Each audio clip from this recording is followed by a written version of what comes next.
As nice as it is to see OG Erica Dixon back on the show, what is really her purpose? Is she coming back to give us a storyline, or is she just back just to stick it to Bambi on Scrappy's behalf? If it's the latter, that's pathetic as okay. Let's get into the review, y'all.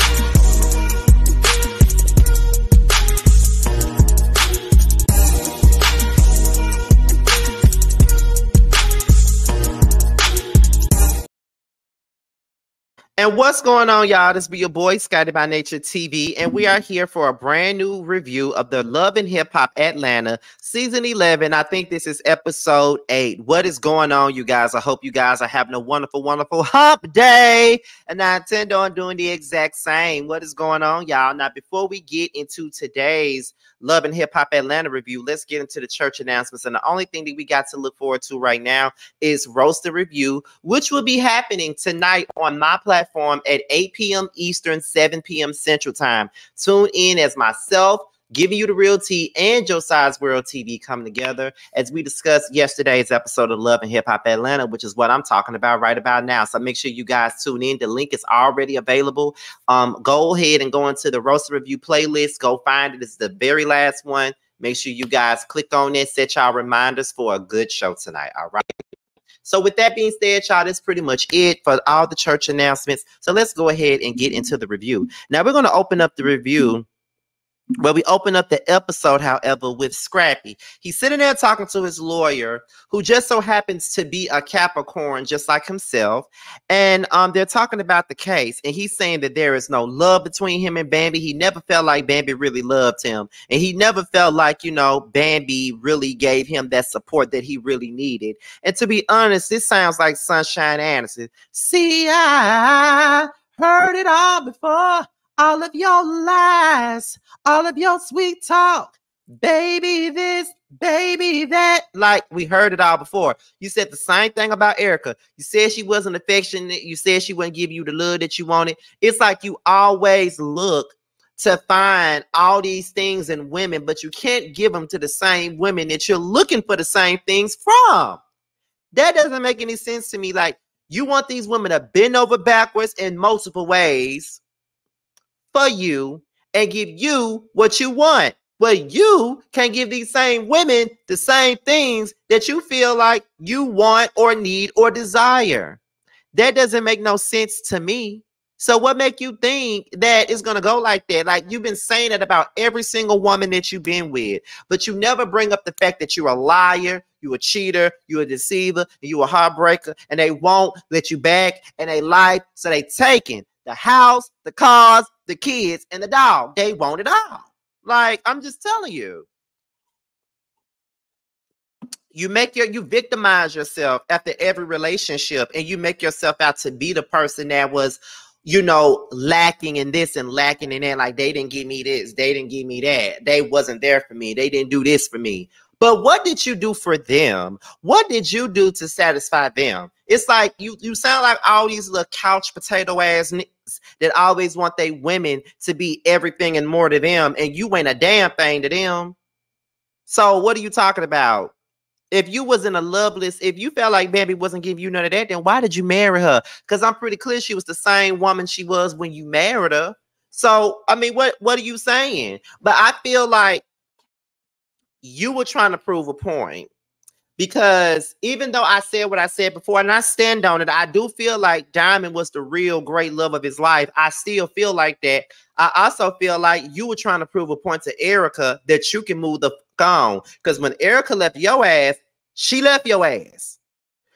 She may have double backed around maybe once or twice, but she really left you and kept it moving, had babies with another man, moved on with her life, and it seemed to be a little bit more happier, you know, now that you weren't around. So you was trying to prove a point to her and to everybody else, because everybody felt like you wasn't over Erica yet. And look at who's sitting there next to you. So we get into the whole thing, and Erica is sitting at the hearing with Scrappy, saying that she's there to support Scrappy and that she just, you know, happy to be there to witness Bambi's karma. I think that that's pathetic, because when you a real one and you don't give a about Cause why do you need to witness it? Like, why you need to come on TV, on national TV, to witness somebody else's karma and to laugh at their own misfortune? I mean, I get that Bambi wasn't shit. I get that she wasn't shit. I get that she was trying to with Scrappy while you was with him. I get all that,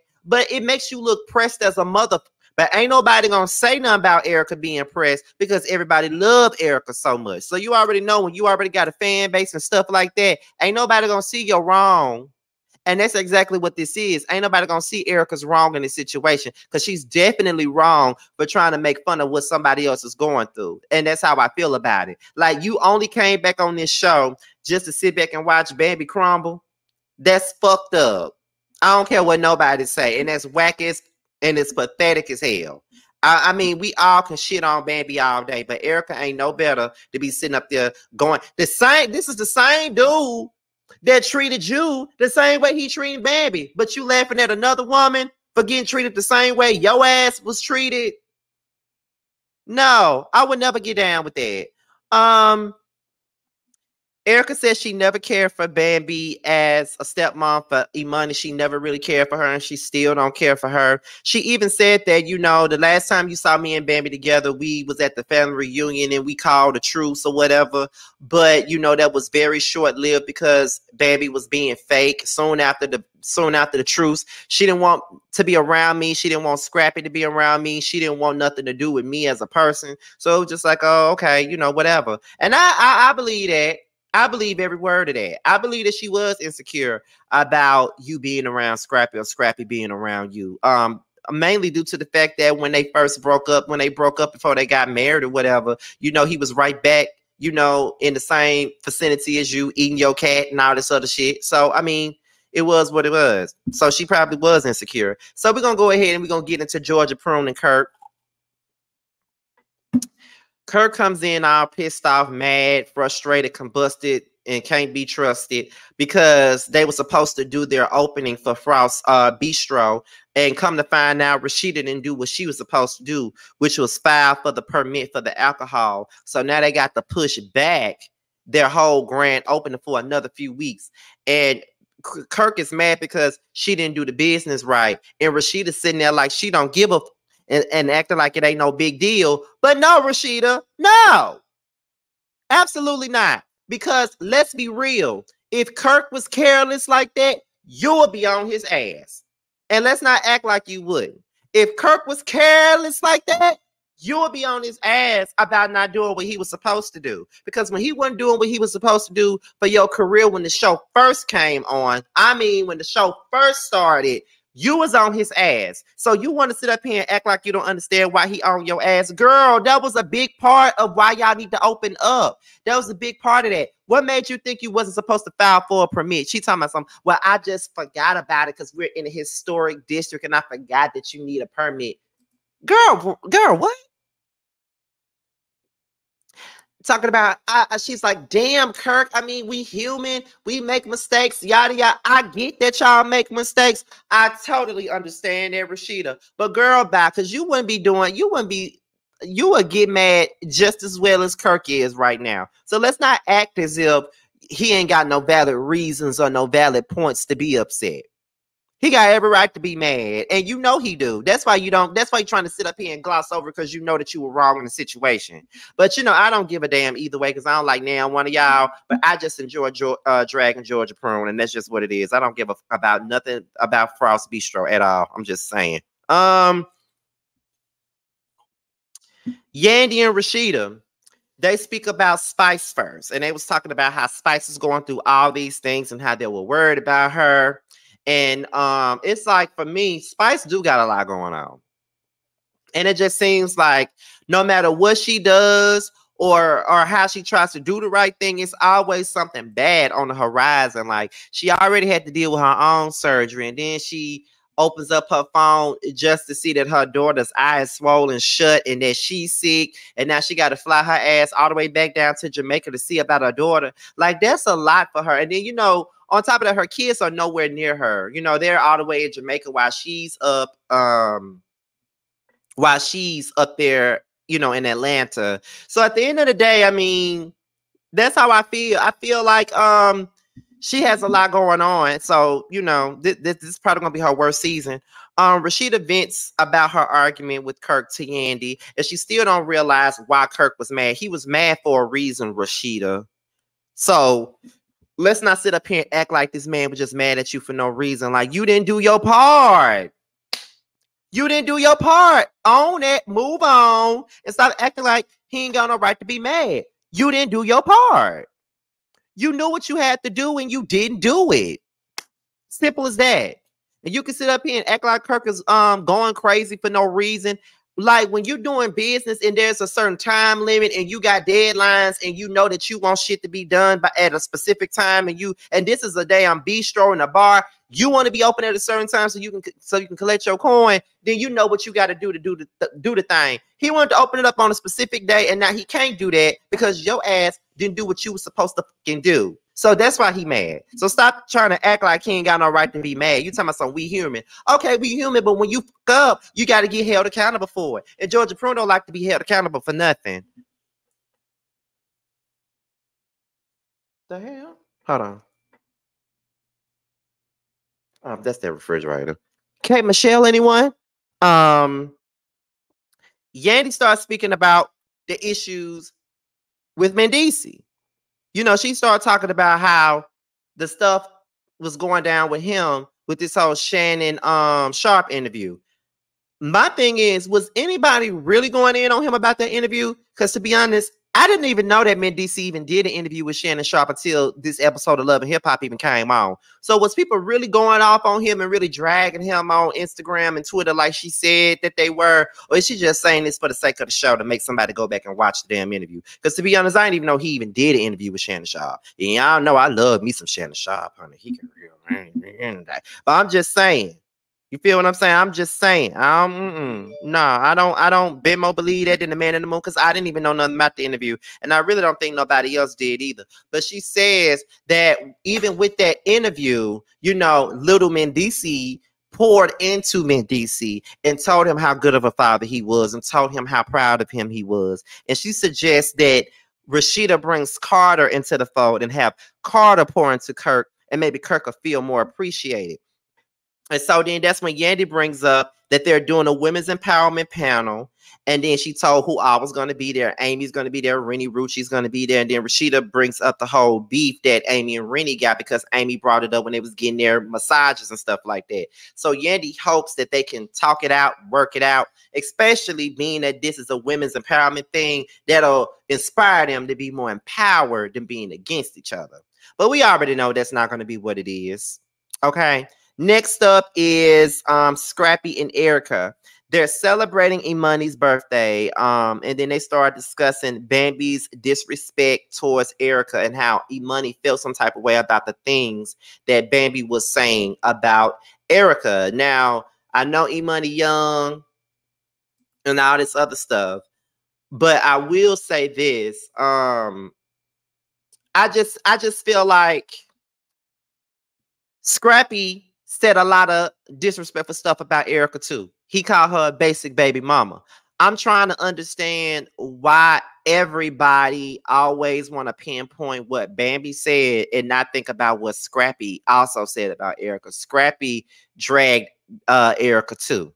Okay, he called her a basic baby mama and all kinds of stuff. Like he straight up disrespected her on national TV and all that. And then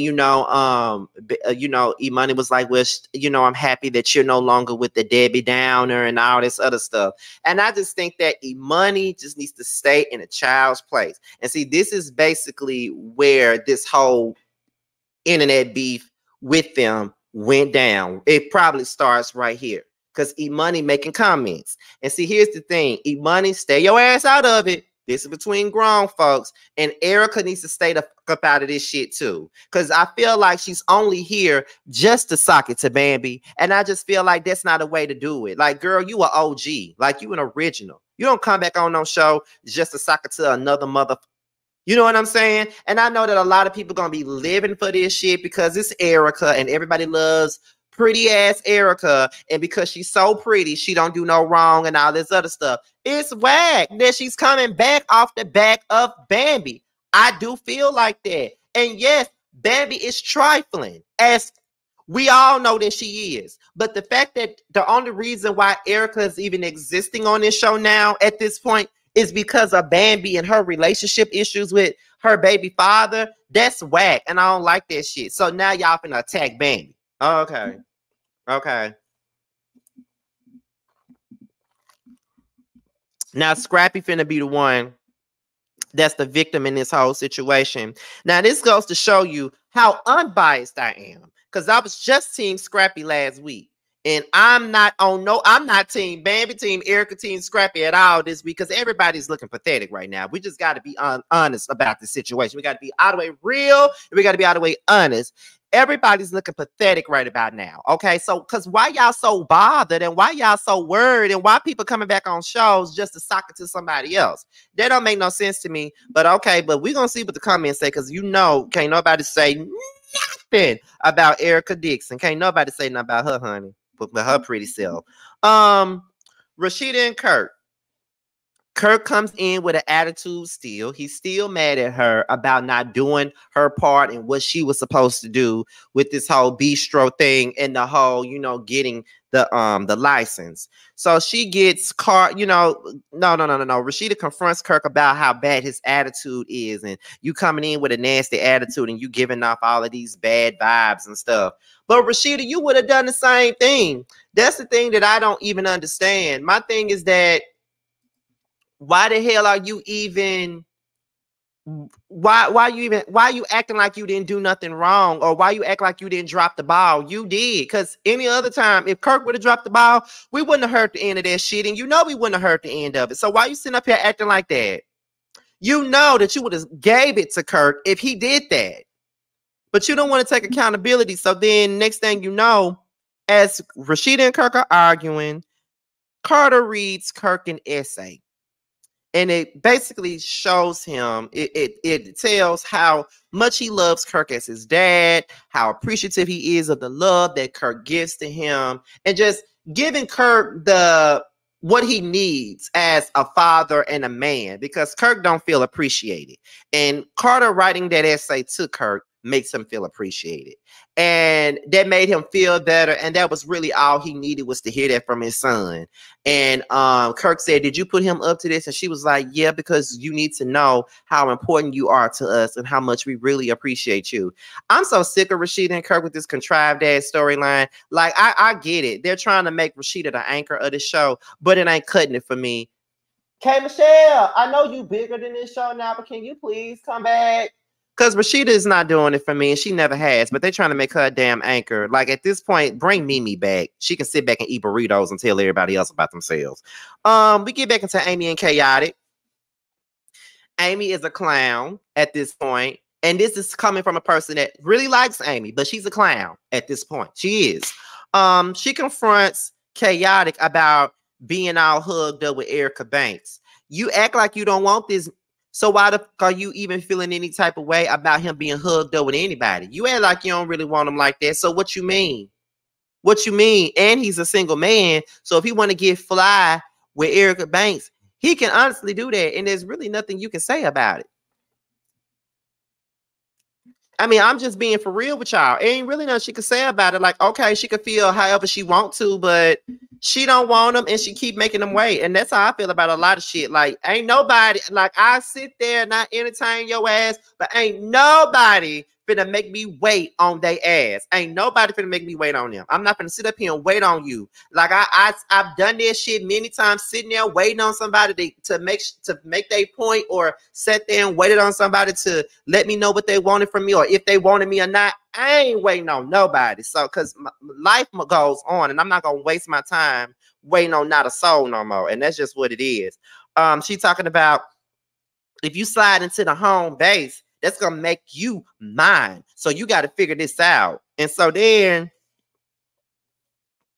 he was like, does that mean that if I slide into a home base, that means I'm gonna lose out on a chance with Erica Banks? Oh, I don't know about all that. I need to try to get them both down. No, Chaotic. Stop trying to be Stevie J. You got to pick one or the other. I got one picture in my hands, and the person that get this picture would be determined to be Chaotic's next top model. You got one decision that you got to make. You can't choose them both. They talk about the women's empowerment brunch, and they talk about Rennie Rucci being there and how, you know, she stole a song from Amy and how she's still feeling the way about it. I'm so sick of hearing about this damn song that ain't nobody else heard, because I ain't never heard it. And I didn't, like I said, I met Amy at the Boss Baby Awards and didn't even know who the fuck she was. Like, I did not know who she was, like, period. Like, she hosted the awards and gave me my damn award. She was really nice, a very sweet person. But girl, I didn't even know who the hell she was until I really looked at her page and I started following her on Instagram. And I'm like, that's who that is. I knew she looked familiar when I saw this show, blah, blah, blah, blah, blah. So, you know, it's like, okay, but we still finna talk about this song. Like, we still got to hear about this damn song that nobody knows. The trouble I see, nobody knows but me. Like, girl. But okay, so we're going to go ahead and we're going to get into the women's empowerment brunch. So, first things first, Amy and Erica, they arguing over Chaotic. And Erica Banks is like, Amy feeling some type of way because me and Chaotic is getting it in. And she might be feeling threatened about me hanging out with Chaotic, but she got every right to feel threatened because he take me out. He buy me stuff. We be hanging out. So if she feeling some type of way, then that don't really matter to me and all that other stuff. Then Amy tells Yandy about her beef with Rennie, okay? And so, you know, Yandy decides that she well, Rennie's going to be here. So we need to do the panel, and then after the panel is over, we need to talk about it. Rennie tells her side of the story to Yandy and Mita, and pretty much when Rennie explains it, she pretty much lets us all know that this wasn't no Rennie thing. It was a label issue. The label gave her the record. It wasn't her fault. Amy made it her fault, and she took it to social media. So it was kind of like, you know, what's the fuck is the point? Like, why is she mad at me? So then Amy and Rennie get into it. Amy immediately starts going off on Rennie, still trying to say that she's a hoe, she steals songs and all kinds of other stuff. So it's kind of like, okay, Amy, the girl already done told you that it wasn't her fault. The label gave her the record, so you need to take it up with them. Like, it's not her fault. And she wasn't really trying to hear anything that Rennie was trying to say. She was just so adamant about going in on her. And then Yandy tries to calm Amy down because Amy is over it. And it's at this point because, you know, well, Rennie is over it because at this point, Amy acted like she wanted to fight Rennie. So after she didn't calm Amy down, Amy and Rennie have a conversation. They try to smooth things out. I can already tell that Rennie is still over Amy. And if I was her, I'd be over Amy too with the way that she came at her. But at least they were able to move forward in a sense and just smooth things out, you know. But that was pretty much the end of the episode. Now, next week look like it's going to be hot. Erica and Bambi get into it. It's gonna be on Carly exposed Shekinah for sleeping with a married man. Oh, girl, it's gonna be on. It's gonna be off the chain. So make sure you guys are ready because it's gonna be a hot episode. So I hope you guys enjoyed the review. So with that being said, you guys, this be your boy Scotty by Nature TV. Be sure to like, rate, comment, subscribe, share this video, and also click on the notification bell so you can be notified whenever a video drops. And if you want to follow me on any form of social media, my Twitter, my Instagram, and my TikTok will be down below. With that being said, you guys, your boys up out here until my next video. I will talk to you guys a little bit later. Bye.